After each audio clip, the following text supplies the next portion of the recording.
जय श्री कृष्ण, जय राधे राधे। माघ मास महात्म का 24वां अध्याय।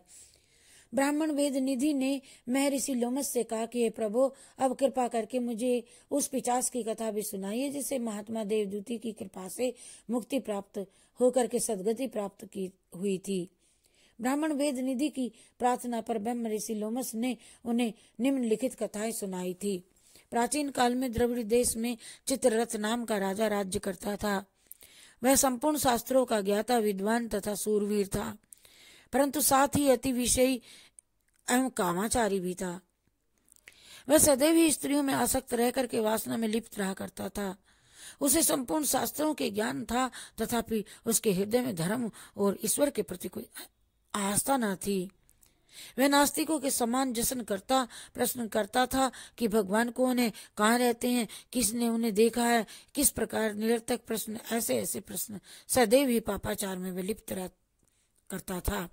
राजा चित्ररथ का अधर्मी एवं नास्तिक जीवन इतने तक भी सीमित नहीं था, बल्कि वह भगवान का भजन पूजन करने वाले महात्माओं को भी, आस्तिक जनों को भगवत पूजा के अपराध में कठोर दंड भी दिया करता था। पाप पुण्य और दुराचारी जीवन व्यतीत करते हुए आयु पूरी होने के पश्चात एक दिन राजा की मृत्यु हो गई। मृत्यु के पश्चात राजा चित्ररथ की मृत आत्मा को यमदूतों ने घोर कष्ट तथा अनेकों यातनाएं दी। यमलोक में राजा चित्ररथ की जो दुर्दशा यमदूतों द्वारा की गई, अब मैं उनका भी तुमको वृतांत तुम्हें बताता हूँ। चित्ररथ को उनके कर्म भोगानुसार सभी जितनी भयानक यातनादायी नरकों में कर्मानुसार पहुंचाया गया। राजा को सर्वप्रथम तामसीय नामक नरक में डाला गया, फिर उसे अंधतामसीय नरक में डाला गया, उसके बाद उसे उग्र नरक और महानरक में डाला गया। महानरक के पश्चात उसे तापन, संप्रतापन तथा प्रतापन नाम के यंत्रणादायी नरकों में डाला गया, और प्रतापन नामक नरक की उग्र यातना से राजा का तन और मन अत्यंत व्याकुल हो गया।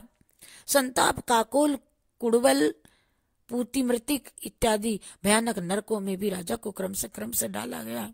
इसके बाद उसे लोहे, शंकु, मृगी, यंत्र, शामशाली इत्यादि महादुर्मन और दुखदायी मार्गों में प्रविष्ट होना पड़ा। राजा के नारकीय जीवन का केवल यही अंत नहीं था, उसे पुनः प्रसी में बन, लोहे, तारक इत्यादि का दुखदायी नरकों में डाला गया। देवादिदेव भगवान विष्णु से द्रोह रखने के कारण राजा चित्ररथ को 21 युगों पर्यंत जो महा भयानक घोर नरक यातनाएं भोगनी पड़ी, उनका तो इस वाणी से वर्णन करना संभव नहीं है। 21 युगों तक यमलोक में नरकों की भीषण यंत्रणाएं भोगने के पश्चात राजा चित्ररथ की गिरिराज पर भयंकर पिशाच के रूप में जन्म लिया।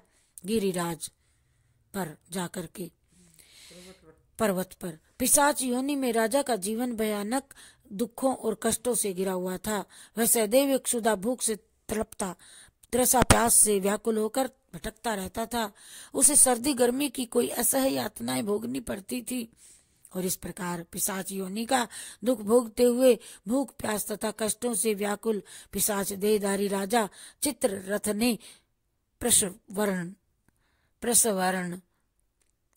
वन में जाकर के प्रवेश किया। वहां एक बहेड़े के वृक्ष की छाया में बैठ के अपने दीर्घ काल तक यंत्रणादायी जीवन पर विचार करते हुए रोने, चीखने, चिल्लाने लगा। हाय मैं मरा, हाय मैं मारा। इस प्रकार दुख से व्याकुल होकर के चीखते हुए पिशाच देहधारी राजा चित्ररथ बहुत देर तक रोता रहा। पिशाच देहधारी राजा चित्ररथ युगों से कष्ट पा रहा था। अब वह हर समय सोचता रहता कि क्या कभी मेरे दुखों का कोई अंत होगा? यदि इसका अंत होगा तो कब होगा, कैसे होगा? पापों, दुखों और असहनीय कष्टों में डूबे हुए मुझ पातकी की रक्षा अब कोई न करेगा। कौन इस दुखदायी और हृदय विदारक जीवन से छुटकारा प्राप्त करवाएगा? पिशाच रूप में राजा चित्ररथ दिन रात यही सोचता रहता था। इति श्री पद्म पुराणे माघ महात्म्य 24वां अध्याय समाप्त। कृष्णार्पण मस्तु, शिवार्पण मस्तु। हरि शरणम हरि शरणम हरि शरणम हरि शरणम हरि शरणम हरि शरणम हरि शरणम हरि शरणम हरि शरणम हरि